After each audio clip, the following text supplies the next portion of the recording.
Waouh!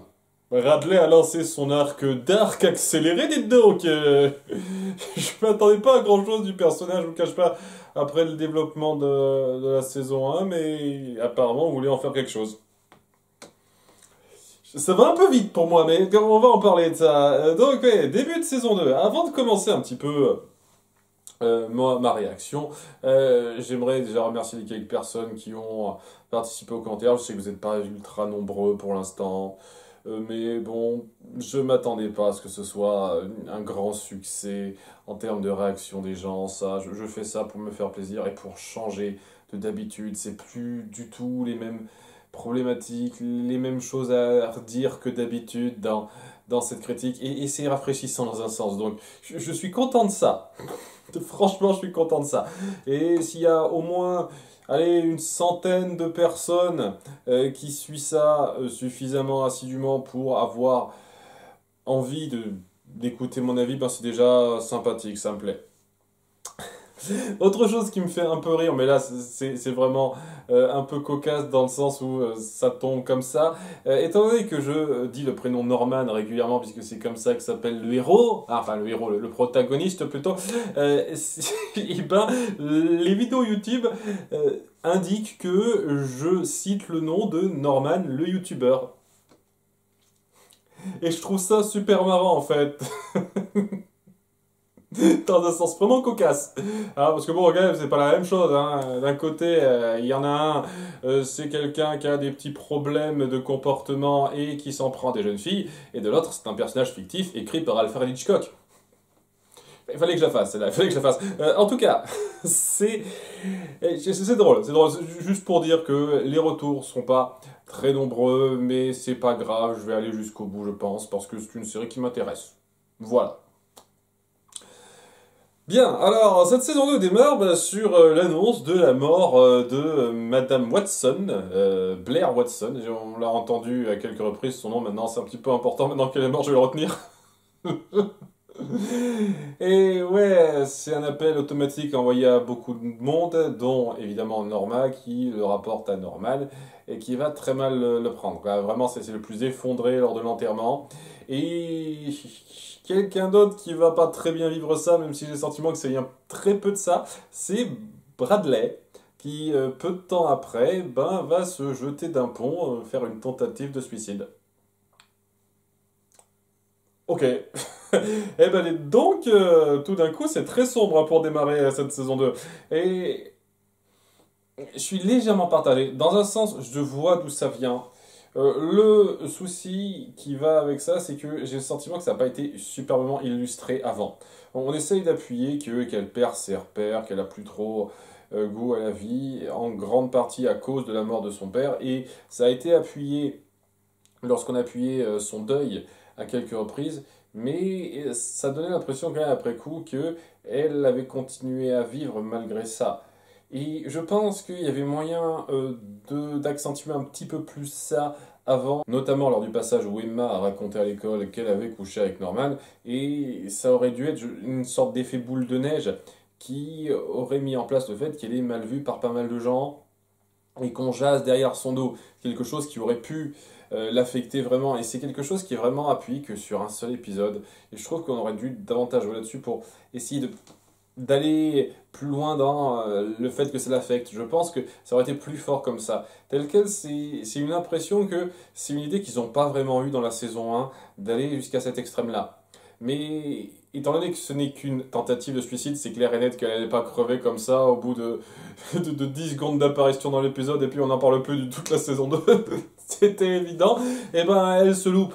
Elle va être enfermée dans un hôpital psychiatrique pendant 4 mois et on va avoir une ellipse de 4 mois où ben, le Bates Motel il s'en sort bien. Il affiche régulièrement complet, Norma est contente, Emma continue de bosser pour elle donc voilà, elle a son job à mi-temps assez important, celle-là.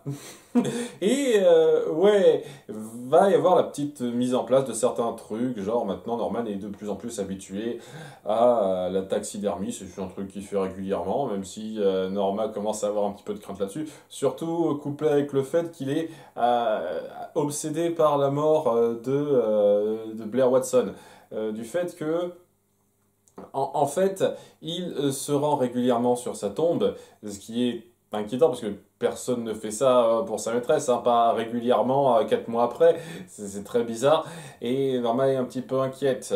Mais un truc qui est un peu bizarre là-dedans, on en reparlera dans pas très longtemps de ça, et c'est le fait que ouais, le motel marche super bien apparemment, et qui se meurt devait vraiment être une merde en termes de gestion, je pense, pour pas arriver à faire ça correctement.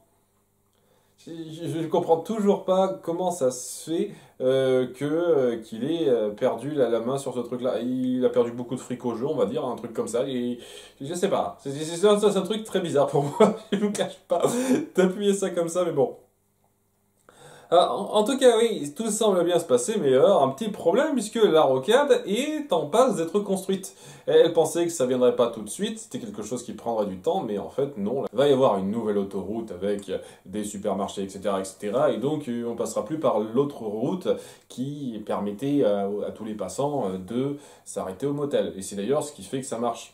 C'est pour ça que c'est très bizarre en fait de faire la promo de son motel aux particuliers du coin alors qu'aucun d'entre eux ne serait vraiment allé au motel. J'avais déjà pointé ça dans la saison 1, ce début de saison 2 me note juste, hein. Je dis ça comme ça, mais ouais, elle va pas être contente parce que les gens ne passeront plus par là. Il y aura une autoroute qui ira plus vite et donc ils prendront pas le petit chemin, ou alors beaucoup moins souvent. Il va être problématique. Va y avoir donc un conflit avec la municipalité alors qu'elle essaiera de présenter son dossier et ça passera pas parce que bon, faut dire ce qui est, la municipalité s'en fout un petit peu de sauver un seul commerce alors qu'ils peuvent faire des gros commerces qui donneront du profit à la ville.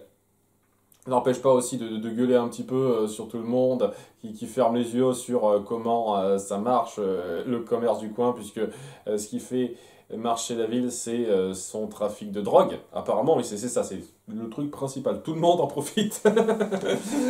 Donc, ouais, elle fait une esclandre, mais ça marche pas trop, hein. Malgré ce qu'elle dit, ça marche pas trop, c'est mal barré pour ça.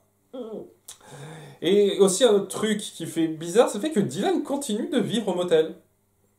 J'avoue que j'ai pas bien compris ça. Je veux dire, le truc qu'il a mis en place, c'est qu'il s'apprêtait à déménager, à avoir son petit appart ailleurs. Maintenant qu'il a un job plus ou moins stable, et donc, pourquoi il est encore là, je comprends pas.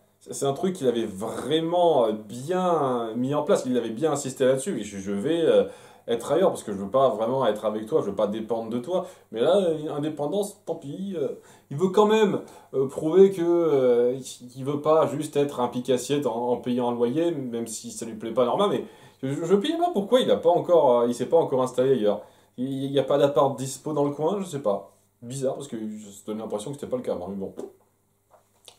Alors, en tous les cas, ouais, ça c'est la mise en place. Ce qui va être développé, c'est de l'enquête, d'une part du côté de Norman, qui donc a envie de savoir ce qui est arrivé à sa prof, parce que dans sa tête, il l'a juste laissée chez elle, sans avoir pu la sauver. D'ailleurs, il va avoir un passage assez fort avec sa mère là-dessus, où il finira par avouer qu'il se souvient un peu plus de ce qu'il lui a dit. Ou alors ça lui est revenu plus tard, c'est pas impossible, c'est pas, ça manque un peu de clarté, je trouve ça, mais bon. Bref, oui, il lui dit qu'il se souvient bien être allé chez elle, de la scène où elle l'a soignée, et où il a eu quelques pensées lubriques envers elle, on va dire. Parce que bon, elle était pas très, une fois de plus, je sais pas si c'était vraiment fait exprès ou si elle était un peu, un peu bouchée à ce niveau-là. Ouais, il se souvient pas après. Il dit qu'est-ce qui s'est passé entre ce moment-là où j'ai eu cette espèce où je l'ai vu en train de se déshabiller et le moment où je me suis retrouvé à courir dehors. Il s'est dit que j'ai dû partir parce que ma pudeur m'a empêché d'aller plus loin, un truc comme ça. Et, et je m'en veux parce que si j'étais resté dans un sens, j'aurais pu l'empêcher de mourir. Alors que dans un sens, c'est très certainement toi qui l'as buté. J'en suis au stade de me dire que c'est pas forcément lui à 99%. Avant, j'étais du 99, 1%, c'est plus du 90-10. Je suis presque sûr que c'est lui, mais il y a une marge d'erreur importante pour quelqu'un d'autre. Parce qu'on appuie, d'ailleurs ça a été montré dans l'épisode précédent qu'elle discutait avec quelqu'un avec qui elle voulait plus parler, un mec qui s'appelle Rick. Essayez de faire gaffe au prénom parce que c'est un petit peu important. Et lorsqu'il se rend pour la, je sais pas trop combienième fois sur sa tombe, et ben il voit quelqu'un pour la première fois depuis qu'il s'y rend.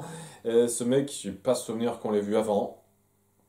Et il le prend en photo, il se barre, il en parle à Romero. Hein, il vient voir Romero à son bureau en lui disant j'ai pris ce mec en photo, c'est un peu louche. Romero qui se dit qu'il est quand même un peu bizarre de ta part de revenir voir régulièrement le tombeau de ta prof. Mais bon, c'est plus inquiet dans le genre, c'est pas normal pour un élève d'être attaché à ce point-là, mais sensibilité un peu bizarre, c'est tout quoi. Il est pas au stade, ah là là, toi t'es un suspect mec, c'est pas à ce stade-là, en tout cas pas encore. Hein. Lorsqu'il en parlera avec Norma rapidement en la voyant dans la rue par exemple, ça se sent clairement que c'est pas à ce stade-là. Enfin bref, tout ça se met en place pour qu'il ait quelques soupçons et quelques pistes, et ça va être un tout petit peu appuyé par les recherches de Bradley, très bizarrement. Parce que Bradley est un petit peu la co-héroïne de cet épisode, hein. C'est beaucoup de choses qui seront centrées sur elle. Ça m'a un peu surpris, je m'attendais pas à ça. Je m'attendais pas à ça de la part du personnage. Je m'attendais pas à ce qu'on aille aussi loin avec le personnage, mais apparemment c'est bien parti pour durer un petit moment. Et elle a donc eu cette grosse crise de dépression qui est clairement pas terminée de ce qu'on voit en sortant de l'hôpital psychiatrique, alors que sa mère vient la chercher et qu'elle est en mode un petit peu j'envoie tout le monde se faire foutre quoi. Je suis beaucoup moins avenante qu'avant, c'est clairement ça. Et ouais, elle a un petit peu lâché Norman. Et c'est un peu dingue quand même qu'elle lui ait permis quand même de venir la voir en faisant un petit discours, en disant ah je suis là pour parler si jamais tu as besoin de moi, je suis ton ami, tout ça, tout ça. Histoire d'appuyer un tout petit peu le choix de fin, on va dire. Et son truc, ça va surtout être de s'intéresser à ce qui est arrivé à son père. Il vient voir donc le mec qui dirige l'opération, Gil, en lui disant je veux savoir exactement qui a tué mon père parce que c'est vrai que c'est un truc on n'a pas vraiment répondu à ça. Il y a une personne qui est responsable de la mort de son père. On est parti du principe que c'est une guerre de gang, genre il y a un mec d'un gang qui s'en est pris à l'autre et puis bon bah, on a rétorqué en s'en prenant un autre mec de l'autre gang. Et l'autre gang c'est qui exactement? Je sais pas. Voilà, ça manque encore de détails à ce niveau-là. Et donc, ouais, il lui dit deux, trois trucs, genre, c'était pas un mec bien, il a trompé sa femme, etc., etc. Bon, ça, elle le savait. Et si elle veut en savoir plus, il faudrait qu'elle entre. Wink, wink, tu vois ce que je veux dire, ma petite. Et donc, elle est pas prête à faire ça tout de suite. Tout de suite.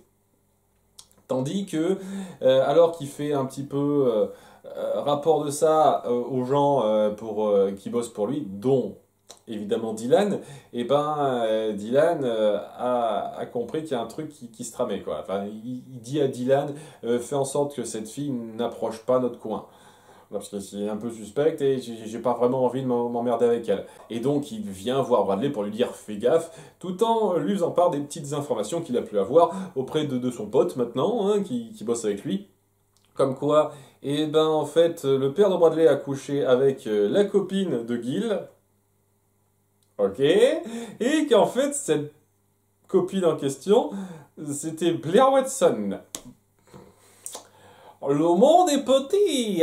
Et c'est là que je me dis que, voilà, si avant c'est 1% que ce soit pas Norman mais quelqu'un d'autre sont devenus un peu plus gros, c'est que, voilà, étant donné que dans l'épisode final de la saison 1, on appuie cette espèce de conflit qu'elle a avec une certaine personne, et qu'en plus de ça, on essaye de centrer cette relation-là avec des liens évidents avec des persos qui existent pour faire un peu le comme par hasard, je suis désolé, mais on essaie quand même de relier un peu tout ça de façon acceptable. Je me dis, ouais, il doit y avoir un truc. Il doit y avoir un truc. Il y a peut-être possibilité que justement cette espèce d'autres personnes avec qui elle a parlé, qui n'étaient pas Gil. À nouveau, Gil et Rick, c'est deux prénoms différents. Et puis, c'est pas la même personne que Gil que Norman a vu sur la tombe de Blair. Et donc, ça met en place certains mystères autour du personnage. Ce qui fait que ça donne un peu cette impression qu'on va peut-être avoir plus que juste Norman qui a pété un câble et qui l'a buté en ayant oublié ça. Et à ce moment-là, ce serait pas forcément mauvais, parce que vous mettez en place des éléments qui sortent pas de nulle part, même si bon, il y a des liens qui sont un peu gros. Je reste persuadé que c'est beaucoup plus probable que ce soit Norman le responsable, mais si c'est quelqu'un d'autre, c'est pas bête, ce serait suffisamment amené. Je maintiens que ce serait un peu gros en termes de coïncidence, dans un sens, parce que, ouais, le futur psychopathe à venir, comme par hasard, il était entouré, directement ou pas, de gens psychopathes. Ça n'a pas aidé, mais de base, il était déjà malade dans sa tête. C'est ça le truc. C'est pas comme si c'était ses relations avec ces gens-là qui l'ont poussé à devenir psychopathe. Vous voyez ce que je veux dire? C'est un peu dingue, quoi. C'est ces coïncidences qui s'accumulent. Ça, c'est le truc un peu gros autour de ça. Mais voilà, ça serait très acceptable si c'était pas lui le responsable. Dans un sens, c'est peut-être mieux. À nouveau, comme je l'ai dit, je pense que c'est un peu mieux si il commence à devenir un tueur à partir du moment où il s'est occupé de sa mère. Mais on verra bien la chose. En tout cas, ouais, elle est très intéressée de savoir ce qui se passe, Bradley. Et étant donné que Dylan a pas osé aller plus loin avec elle alors qu'elle était intéressée, parce que le petit copain de son lycée, apparemment, il en a plus rien à foutre. J'en sais rien, ce mec très bizarre. Il apparaît 3 épisodes sur 10 dans la saison 1. J'ai le sentiment qu'il apparaîtra plus jamais. Donnez-moi tort, peut-être, je ne sais pas trop. Voilà, sans qu'elle était intéressée, mais il n'osait pas parce que mon frère a des sentiments pour toi et j'osais pas. Voilà, donc elle est un peu dégoûtée, quoi, qu'il ne veuille pas aller plus loin. Petit problème amoureux dont je vous cache pas, j'en ai un peu rien à foutre. Je trouve que c'est un peu superflu, honnêtement, ça, mais bon. Voilà, elle est un petit peu désabusée. Elle décide donc d'accepter de base l'offre proposée par Gil, c'est-à-dire aller chez lui pour faire quelque chose. Mais avant ça, en fouillant dans les affaires de son père, que lui a donné Dylan dans l'épisode 10, il y avait un flingue. Dylan, t'as pas remarqué qu'il y avait un flingue dans les affaires du père de Bradley que tu lui as rendu? Ou alors, j'ai zappé un truc, mais on est d'accord que c'est les affaires que Dylan a retrouvées de son père. C'est pas une caisse qu'elle a trouvée je sais pas où. C'est ça. Donc tu comprends pas. T'as pas fait gaffe, Dylan. Tu t'es dit que ce serait acceptable de lui laisser un flingue. Comme ça, sans rien de plus. Je sais pas, je trouve ça un peu gros quand même. Enfin bon, le truc c'est pour amener l'espèce de moment punch de fin d'épisode que j'ai trouvé un peu grossier, où elle s'est complètement mis dans la tête que c'est sans doute Gil qui s'en est pris à son père, puis à Blair, Madame Watson, par jalousie en fait. Voilà, elle a couché avec ce mec, et donc il méritait de crever, et puis après elle avec un assez gros intervalle de temps. Il n'a pas fait ça à la suite, mais bon. Et donc elle se rend là-bas, elle veut en savoir plus, enfin elle fait mine d'en savoir plus en la jouant très allumeuse en disant ok je suis prêt à faire ce que tu veux. Un moment un peu sexy pour amener le petit final où elle dit que apparemment elle est persuadée que c'est lui qui les a butés par jalousie et sans lui laisser le temps de dire quoi que ce soit, elle lui terre une balle dans la tête. Punch! D'accord, c'est une voix que j'avais pas du tout prévue pour ce personnage et clairement pas aussi vite. Là, c'est un peu accéléré, je trouve, hein, dans l'extrémité des gestes. Et le truc avec ça, c'est que à sa place, j'essaierais quand même de m'enseigner un petit peu plus, je sais pas trop. Là, tu pars du principe que le mec a automatiquement tué ton père alors que t'as aucune preuve, à part juste des soupçons. Comme ça, je trouve ça un petit peu gros. Euh, Mais maintenant, elle est en mode, mais qu'est-ce que j'ai fait? Mon Dieu, je suis dans la merde. Et elle va voir Norman dans son modèle, parce qu'apparemment, c'est pas très loin de là où habite Gil, ou Gil, pardon. Ils disent Gil, donc je vais essayer de dire Gil. Et oui, il m'a dit, est-ce que tu peux m'aider? J'ai fait une grosse connerie, s'il te plaît. Aide-moi à cacher un cadavre. Je crois que t'es habitué maintenant. Chaque début de saison, ça va être ça en fait. Hein. Hey Norman, tu peux m'aider à cacher un cadavre, s'il te plaît? Ah merde, ok, très bien. La saison 3, ça va être Emma qui va tuer quelqu'un et Norman qui va l'aider à cacher le cadavre. Si c'est ça, ça me ferait bien marrer. Donc ouais, c'est un peu le cliffhanger de fin. Ça accélère un peu trop, je trouve. Ça dégringole un tout petit peu trop en termes d'horreur de fin, j'estime. Je pense que ça aurait mérité d'être amené de façon un peu moins rapide, mais au-delà de ça, c'était quand même assez fort dans pas mal d'idées. Et J'avoue, ouais, le fait que vous appuyez cette espèce de doute à la fois chez Norma, pas vraiment chez Norman pour l'instant, il se dit pas une seule seconde qu'il a pu la tuer, mais clairement on sent que Norma a ce doute que peut-être il l'aurait fait. Et aussi chez le spectateur que c'est sans doute lui, mais peut-être pas forcément. C'est un truc que j'apprécie, vraiment. Le petit mystère qu'on crée, pas dégueulasse. Vraiment. Et j'espère que ce sera mieux géré tout le long de la saison. Parce que j'estime, franchement, que l'espèce de mystère cliffhanger qu'on a foutu à la fin de l'épisode 1 de la saison 1, c'est-à-dire cette pauvre fille qui était maintenue captive, eh ben, c'était important, évidemment, c'était important, mais c'était traité de façon très secondaire en fait. Et elle est morte comme une mère hors champ. Mais vraiment, le personnage de cette pauvre fille, elle est morte comme une mère hors champ, et on en a rien à foutre d'elle maintenant. Personne n'en parle, tout le monde s'en fout. J'ai l'impression quand même que les conséquences du mystère qu'on met en place là pour agripper le spectateur en ce début de saison 2 sont un peu plus fortes et auront plus d'impact.